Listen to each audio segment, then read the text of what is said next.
Akakiiko k'eggwanga ak'ebyokulonda ka Electoral Commission kavuddemu Omwasi ku misango egikandaliridde ennyo egyabwe eri akakiiko ako ng'abalonzi beemulugunya ku beesimbyewo naddala abo ababuusibwabuusibwa kuyigirize bwabwe obwetaagibwa. Emisango egitunuuliddwa ennyo bannansi gye beesunga okuwulira ennamula yaagyo kwe kuli ogwa Sodo Aine Kaguta muto w'omukulembeze w'eggwanga eyeesimbyewo ku kifo kya Mawogola North ku kaada ya NRM, Haji Ali Mulyanyama eyeesimbyewo ku kaada y'ekibiina kya NUP ku kifo kya Makindye East, Brigadier Emmanuel Rwashande munnakibiina kya NRM eyeesimbyewo ku kifo ky'omubaka akiikirira Rwemiyaga, ssaako Mathias Mulumba wa Lukagga eyeesimbyewo ku kifo kya Busiro East.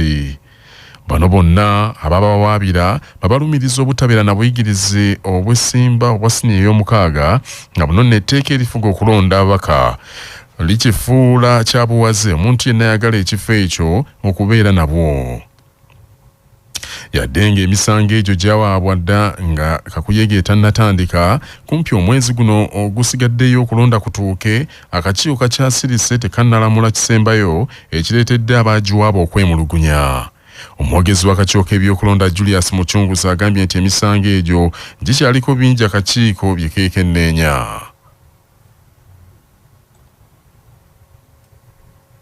Buli kwemulugunya akakiiko k'ebyokulonda kalina okumaliriza okuwuliriza okwemulugunya kwonna okwaleeteddwa era akakiiko k'ebyokulonda kaweeyo nsalawo yaako kalyoke kamalirize omulimu kati oguliwo ogw'okukuwa obukonge.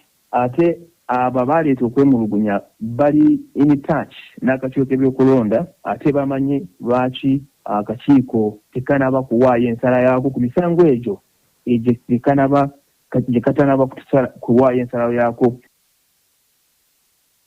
Akakiiko kagamba nti bwe kanaba kamaliriza okwetegereza ensonga zonna mu bujjuvu kaakuwa ennamula. Akakiiko k'ebyokulonda kekawuliriza okwemulugunya okwo ate akakiiko k'ebyokulonda kekajja okuwaayo ensalawo yaako. So byonna ebyo byoyogera ebyobudde kabimanyi kuba kekategeka akalulu ne campaigns kekaziggyako akawuuwo. N'olwekyo tewali amanyi ensonga y'obudde okusinga akakiiko k'ebyokulonda. Ebyo nga bikyali biti, akakiiko k'ebyokulonda ka Electoral Commission kali ku muyiggo gw'abakozi abasoba mu 25,000 abagenda okuweereza mu biseera ebyokulonda nga bayambako abakungu b'akakiiko akabalondesa mu bifo ebironderwamu okwetoola eggwanga lyonna. Mu bakozi abo mulimu be tuyita aba presiding officers. Presiding officer nga yatwala polling station ate ng'alina okuba omu ku buli polling station. Ate Uganda tulina mu polling stations ezisukka mu 5,000. So abo bakozi 5,000 n'omusobyo. Ate akakiiko era kaagala ba polling assistants. Polling assistants we bayambako presiding officer ku polling station ate nga ku polling station walina okubeerawo ba polling assistants bana. Abo bw'obazaamu mu 5,000 egya polling stations abo be bakozi 20,000. Kamalabyonna wa Buganda Charles Peter Mayiga ajjukizza bannayuganda bonna okutwala obuvunaanyizibwa obw'okukwatirako abo abali mu bwetaavu naddala bwe kituuka ku kusomesa abo abaagala okusoma naye ng'ensawo zaabwe zikyali nnafu. Katikkiro abadde yeetabye ku kyeggulo ekyabasomerako ku St Mary's College ekisubi ekitegekeddwa ku Hotel Africana mu Kampala. Katikkiro wa Buganda bw'atyo n'akinoganya bulungi nti okukwatirako abali mu bwetaavu buvunaanyizibwa bwa buli muntu omugunjufu. Bwe batyo abasomerako ku St Mary's College ekisubi basabiddwa okunyiikiza enteekateeka y'okuyamba abatalina mwasirizi ng'emu ku nteekateeka ez'okutuukiriza obuvunaanyizibwa eri eggwanga. Abasomerako mu St Mary's College Kisubi gye bayita SMAC balina enteekateeka edduukirira abo abatalina bisale by'amasomero okubayamba ku bisale nabo basome. Okuyamba abateesobola tebuba budduukirize ng'emirundi emingi bwe tukirowooza. Kiba kutuukiriza buvunaanyizibwa obutugenderako. Abantu bangi abatasoma era be bangi ababonaabona abatalina mirimu. Ate gwe yasoma bw'oba osobola okwefumiitiriza naawe singa tewasoma oba oliawo wandibadde obafaanana.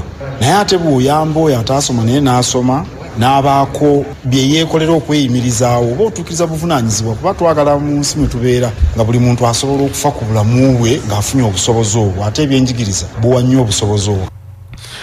Katikiro mu ngeri y'enjawulo asabye abazadde obutakoowa kuweerera baana kyokka n'avumirira nnyo enkola ey'okusavuwaza ennyo abayizi ababayisa ebigezo ne batuuka n'okubooleka kamera agambye nkittata n'omutindo gw'ebyenjigiriza. Pulezidenti w'ekibiina ekitaba abasomerako ekisubi Roy Baguma agambye nti mu nteekateeka ey'okuddiza eri eggwanga basazeewo okuŋŋaanya ensimbi okudduukirira abalwadde b'enseke 15 n'omusobyo nga kino nno kikoleddwa okuzzaawo essuubi eryo abalwadde b'ensenke ng'agambye kino kikoleddwa okuzzaawo essuubi eri abo abatasobola kulaba bulungi. The problem is significant, and yet the solution is a short and effective surgical procedure.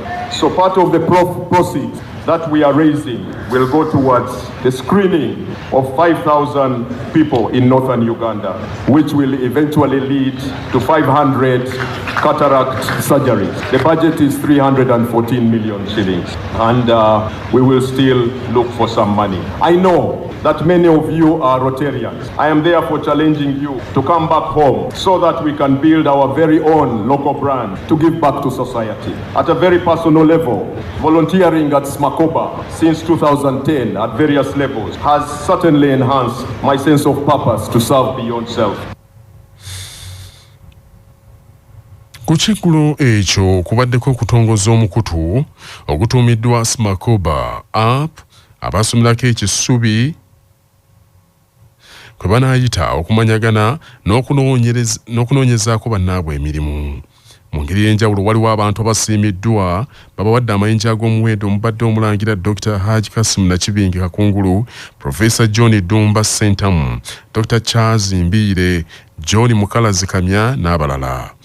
Abalala abasiimiddwa kubaddeko Minisita Hilary Obaroka Onek, omulamuzi Ralph Ochan, omulamuzi Remi Kasule, Minisita Matia Kasaija, Brother Joseph Tinkasimire, Brother Peter Kazekulia, Professor Dr. Moses Kamya n'abalala bangi nnyo nga basiima olw'ebirungi bye baakolera essomero eryo.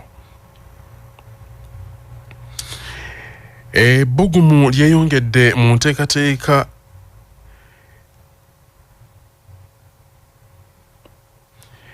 bwe tweyongerayo.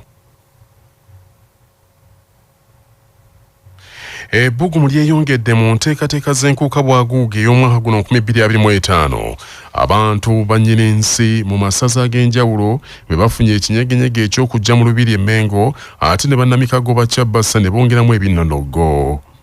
Olwaleero kampuni enkozi y'ebizigo eya Movit bannamukago mu nteekateeka y'enkuuka bwaguuga batandise okutalaga amasaza gonna 18 aga Buganda nga bakunga abantu b'omutanda okweyiwa mu nkuuka ya Kyabasa bwaguuga y'ennaku z'omwezi 31 Desemba mu lubiri lw'abeene Mengo. Bano basookedde kyotera mu Buddu ne mu Bende Mbuweekula olwaleero era eno libadde ssanyusa abantu abeene be balabye kuba Movit olwo ne beewera okweyiwa mu lubiri e Mengo okumalako omwaka mu ssanyu. Kago ya Saara kitunzi wa Movit agambye nti enteekateeka eno baakugitambuza mu masaza ga Nnamunswa gonna 18 era wakati mu nteekateeka eyo n'ebirabo bingi byakuwangulwa. Kago ya Saara ng'akola ne Movit leero tuli wano ekyotera town council y'ekyotera nga tuzze kubalaga Movit biki byekola n'okubakunga okujja mu nkuuka bwaguuga. Tulina ebirabo bingi betugenda okugaba mujje mwewangule ku birabo waneno wano ekyotera tugenda kuba mu drive tugende ne Sanje yonna tubakunga mwenna mujje mu nkuuka ebirabo bingi ebyokuwangula n'olunaku lwaleero mugenda kuwangula ebirabo biyitirivu bye twayise nabyo. Mu nteekateeka emu bannamukago abalala ba M10 bo beeyongeddeyo kaliisiza era okunga abantu ba Ssaabasajja era mu ssaza eryo Buddu. Bannakyotera abadde babuganya essanyu olw'okulaba ku ba Movit era beeweze okweyiwa mu nkuuka bwaguuga nga bagamba tebayinza kusubwa ssanyu eryo. Nze Honorable Rubega Kaka Ismail MP wa Kakuuto addako ebasa radio ya CBS radio ya Ssaabasajja okutulowoozaako naffe nga bannakyotera era ntwala omukisa guno okukunga bannakakuuto mwenna tujumbire enkuuka eno tukulaakulanye Obuganda tusabira Ssaabasajja Kabaka awangaale. Nze Masombuko Yusufu Ssentebe wa Kasasa Sub-County addako nkunga abantu mwenna bannakasasa mwenna mujje mugende mwetabe mu nkuuka waguuga tumaze okwetegeka mujje twangule n'ebirabo byonna Ssaabasajja agabudde Buganda bugabudde. Nze Ssemugenyi Hannington omwana enzaawa y'ekyotera nkunga abantu b'ekyotera mwenna mu nkuuka eyaffe eya Buganda enkuuka ey'ensi yonna eya Uganda yonna. Enkuuka bwaguuge wagiddwa omukutu gw'essimu bwaguuge ogwa M10 Uganda Timuna High Schools Movit n'abalala.